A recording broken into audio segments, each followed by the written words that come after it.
Baik, pada pertemuan kali ini kita akan mencoba untuk membahas sebuah tema tentang akal, yakni bagaimana menempatkan posisi akal kita.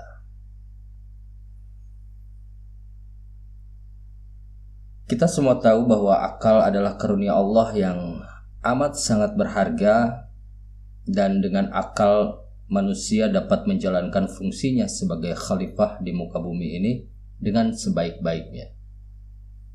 Bahkan dalam terminologi ilmu usul fikih, akal ini disebut sebagai poros penugasan hukum-hukum syariat atau manat at-taklif. Pengertiannya adalah hanya orang-orang yang berakal sehat dan berpikir waras saja yang dapat ditaklif. Karena fungsi akal yang demikian besar, maka sewajarnya ia harus dilindungi secara proporsional dengan cara merumuskan seperangkat aturan yang mendukung kehormatan akal. Tak terlalu berlebihan jika dikatakan agama yang paling concern dengan persoalan akal adalah agama Islam. Perhatian itu sampai ke tingkat menjadikan akal sebagai salah satu dari 5 elemen yang harus dilindungi dan dipertahankan dalam hidup manusia, atau al-maqasid al-khamsah, di samping agama, jiwa, dan kehormatan serta harta. Jadi dengan ungkapan lain, setiap benda juga perbuatan yang dapat mengganggu stabilitas akal dinyatakan terlarang dan mengandung konsekuensi hukum. Berpikir sebagai fungsi utama akal tidak sekedar dianjurkan, tetapi juga merupakan sebuah keharusan atau fardhiyah Islamiyah. Hal ini paling tidak pernah diungkapkan oleh Al-Aqad, seorang pemikir Mesir. Ungkapan ini tidak dapat dinilai berlebihan, sebab banyak ayat-ayat di dalam Al-Quran secara langsung atau tidak langsung yang mendukung kebenaran tesis itu. Jadi pada intinya, kebebasan berpikir dilindungi dalam agama Islam. Tapi yang mungkin menjadi persoalan, sejauh mana ruang kebebasan itu diberikan. Dalam arti apakah manusia boleh berpikir sebebas-bebasnya tanpa mengenal batas, hingga akal bebas mendiskusikan dunia yang bukan dunianya atau makrokosmos. Apakah akal manusia dibebaskan berbicara tentang zat Allah, alam akhirat dan sejenisnya, sehingga ia menerapkan paradigmanya pada dunia metafisik dan akhirnya terperosok pada perkeliruan seperti yang dialami filsuf-filsuf Yunani dahulu kala dan kaum Mu'tazilah dalam sejarah Islam. Atau dengan kata lain, adakah kerangka metodologis yang layak digunakan sebagai paradigma dalam berpikir? Satu hal yang tidak dapat dipungkiri oleh siapapun, bahwa manusia adalah makhluk yang serba terbatas. Maka begitupun juga dengan akal. Sebagai elemen dari manusia yang menyimpan watak terbatas pula. Nah, sesuatu yang terbatas atau al-mahdud tidak akan dapat mendiskusikan sesuatu yang tidak terbatas atau ghair al-mahdud.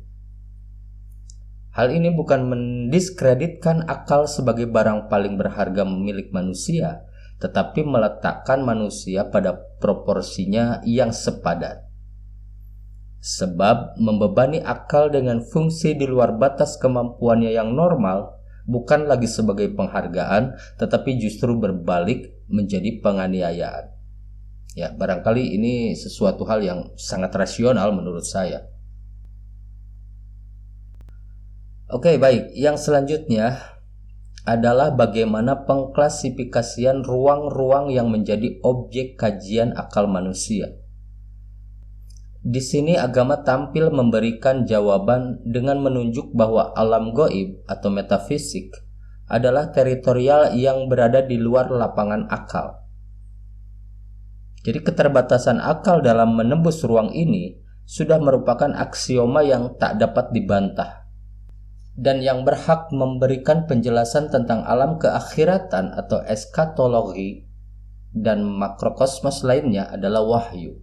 Dalam hal ini adalah Al-Quran. Kemudian ditambah dengan hadis Nabi. Ketika akal memaksa dirinya untuk mendiskusikan alam-alam gaib seperti kehidupan di alam kubur, hari berbangkit, perhitungan, ganjaran surga dan neraka dan sebagainya, berarti ia telah memasuki ruang hampa yang tak terhingga dan berakhir dengan kebuntuan. Akal pada akhirnya menghayal dan membuat konklusi yang aneh. Disinilah barangkali ketergelinciran faham Mu'tazilah dalam sejarah Islam. Paradigma berpikir Mu'tazilah memberi otoritas pada akal secara berlebihan, sehingga akal diberi otoritas untuk mengadili nas. Nah, kemudian konsekuensinya adalah nas-nas atau teks agama yang dianggap tidak rasional menurut versi Mu'tazilah akan mereka tolak, betapapun kuat validitasnya, atau paling tidak ditakwil agar relevan menurut akal. Kendatipun pentakwilan itu berlangsung dengan cara yang terkesan mengada-ada atau ta'assuf.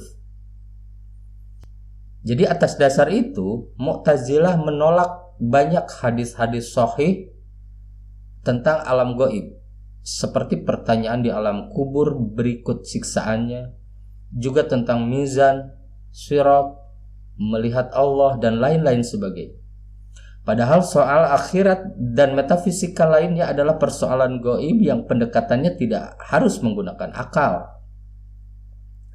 Dan sikap yang tepat dalam kaitan ini adalah barangkali mungkin menerima apa adanya informasi-informasi tentang alam gaib dari sumber-sumber yang terpercaya, tanpa harus memaksa teks-teks itu tunduk pada kekuasaan akal. Inilah sikap yang diperankan oleh para pendahulu umat Islam, seperti sahabat dan tabi'in yang pernah dijamin oleh Nabi keabsahannya. Sebab kalaupun akal dipaksa harus menjawab persoalan-persoalan itu, toh tidak akan berpengaruh pada reputasi akal dalam dimensi alam nyata yang digelutinya. Bangsa-bangsa maju seperti Jepang, Korea, dan lain-lain yang tidak pernah terjebak dalam diskusi panjang tentang tema merasionalisasikan alam gaib, meraih puncak kesuksesannya dalam dunia materi. Sementara mereka yang tenggelam dalam perdebatan itu belum menampakkan hasil yang berarti dalam dunia empirik. Jadi singkatnya, bukan itu parameter kemajuan berpikir. Bahkan ada analisis dari sejumlah pemikir terkemuka di dunia Arab yang menyebutkan bahwa keterbelakangan umat Islam dalam beberapa abad terakhir ini disebabkan mereka terjebak dalam metode filosofis yang tak ada ujungnya dan meninggalkan metode empiris yang pada semula mereka kembangkan. Sebagaimana dalam posisi lain, Barat mengambil sikap sebaliknya. Mereka mengadopsi metode empiris yang diajarkan ilmuwan Islam kepada mereka dan melepaskan konsep filsafat ala Yunani kuno diambil umat Islam. Paradigma inilah yang mengantarkan Barat meraih kegemilangan dalam dunia peradaban. Jadi pertukaran itu kalau boleh diibaratkan, manusia Islam menyerahkan permatanya kepada Barat dan menerima barang busuk sebagai imbalan. Ruang yang sesungguhnya merupakan coupling akal adalah alam fisik atau taufiqiyah atau dunia materi. Dunia yang tunduk pada prinsip-prinsip eksperimen seperti merekayasa pembangunan bumi. Manusia diberi kebebasan untuk menyingkap rahasia alam dan memanfaatkannya sebagai sarana penunjang kehidupan, seperti menciptakan peralatan teknologi canggih ataupun yang lainnya. Metode yang digunakan di sini adalah eksperimental dan empirik. Kekeliruan banyak orang adalah terperangkap dalam jebakan kemajuan modernisasi. Kesuksesan manusia dalam dunia ilmu pengetahuan dan teknologi menggesaknya untuk melakukan ekspansi dalam beroperasi di jalur taufiqiyah. alam gaib atau makrokosmos. Jadi seolah-olah manusia ini berkata, sekarang tidak ada lagi kawasan terlarang bagi rasio atau akal.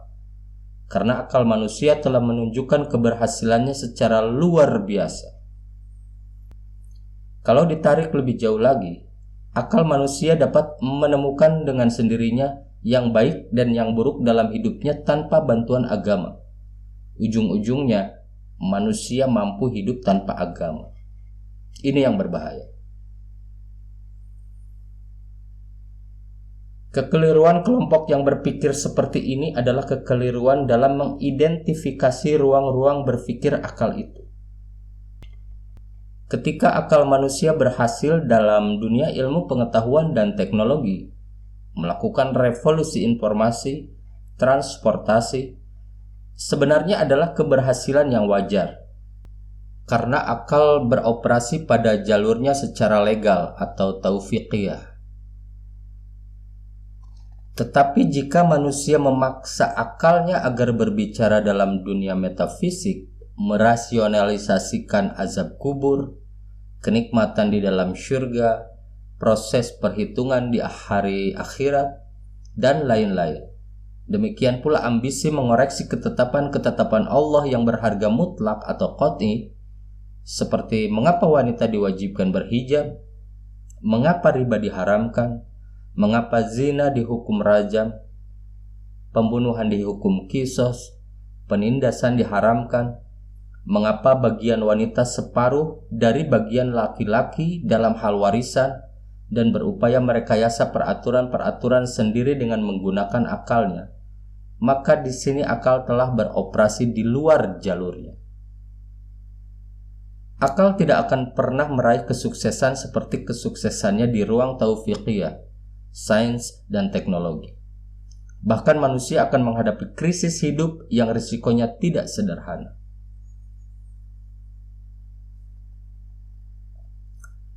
Islam merangsang akal untuk mengembangkan budaya dan peradabannya dengan sains dan teknologi, selama tidak bertentangan dengan nilai-nilai sakral dan moral. Posisi agama dalam pembangunan adalah sebagai pengontrol kelangsungan dan kesesuaiannya dengan nilai-nilai agama. Sebab pengembangan peradaban yang lepas kontrol akan berbalik menjadi bumerang bagi umat manusia. Memang, di satu sisi kemajuan teknologi merupakan kebutuhan dan kesenangan, tetapi dalam kondisi tertentu dapat merugikan manusia secara umum. Dampak negatif dari kemajuan ilmu, pengetahuan, dan teknologi sudah sering menjadi pembicaraan di kalangan intelektual dan harus dicarikan solusinya. Yang paling merasakan ancaman-ancaman ini adalah bangsa-bangsa yang hidup dalam dunia teknologi maju. Bahaya yang timbul akibat pengembangan industri senjata, reaktor atom, polusi udara, kerusakan lingkungan hidup, menipisnya lapisan ozon, dan sebagainya sudah menjadi momok yang sangat menakutkan di zaman modern ini. Sebab manusia yang menjadi pelaku pembangunan akan sangat berpengaruh bagi teknologi yang dikembangkan, atau the man behind the gun. Jika diamati revolusi iptek yang disponsori oleh Amerika dan negara-negara barat serta dampak negatif yang ditimbulkannya, agaknya kita dapat mengambil kesimpulan bahwa barat telah gagal dalam memimpin peradaban manusia. Sebab peradaban materialistik yang dihasilkannya menimbulkan ekses negatif yang diderita oleh umat manusia jauh lebih dahsyat ketimbang keuntungan yang diraihnya. Krisis yang beragam dan bertubi-tubi seperti krisis sosial, ekonomi, politik, moral, kemanusiaan, lingkungan, kejiwaan, dan krisis-krisis lainnya merupakan bukti nyata akan kegagalan peradaban barat. Kerugian yang besar ini masih belum terbayar oleh kecanggihan teknologi yang diprakarsai oleh kaum barat. Sekarang saatnya kita membangun peradaban baru yang berdiri sendiri, yang spesifik dan religius.